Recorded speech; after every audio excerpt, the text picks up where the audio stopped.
Harlequin Special Releases and HarperAudio present Canton's Protection by Diana Palmer. Performed by Todd McLaren. Chapter 1.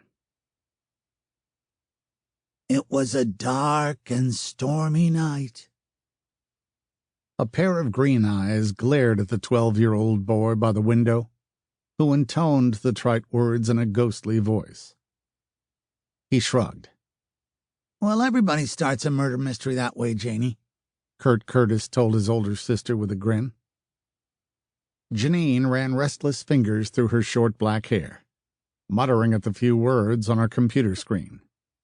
I don't, she murmured absently. That's why I sell so many of them. Diane Woody, he intoned. best-selling authoress of the famous Diane Woody mystery series. He scowled. Why do you use your pen name for your main character's name? Isn't that redundant? It was the publisher's idea. Could you ask questions later? She mumbled. I'm stuck for a line.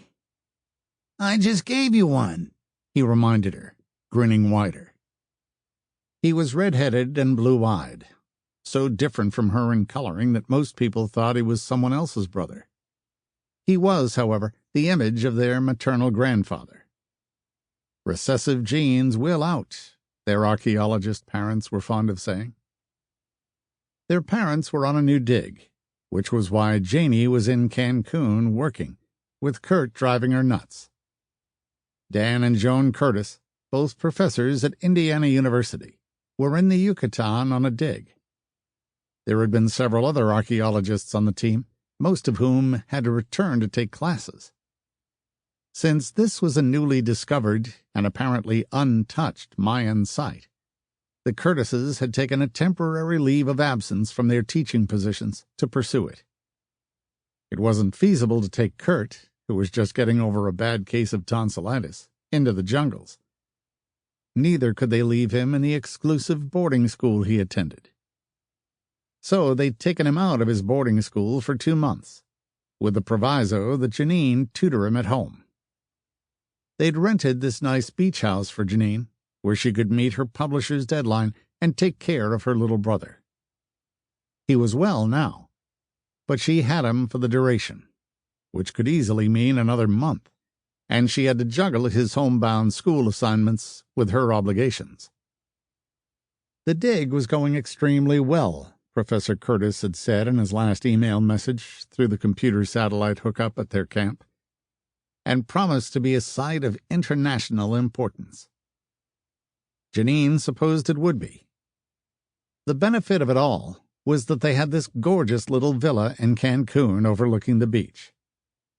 Janine could write and hear the roar of the ocean outside. It gave her inspiration. Usually. When Kurt wasn't trying to help her, that was. She was just slightly nervous, though, because it was September and the tail end of hurricane season, and this had been a year for hurricanes. One prognosticator called it the year of the killer winds. Poetic and frightening. So far, there hadn't been too much to worry them here. She prayed there wouldn't be any more hurricanes. After all, it was almost October. Did you notice the new people next door? Kurt asked. There's a tall, sour-looking man and a girl about my age. He's never home, and she sits on their deck just staring at the ocean.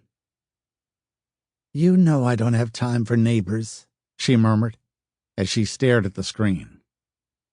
Don't you ever stop and smell the flowers? He asked with disgust. You'll be an old maid if you keep this up.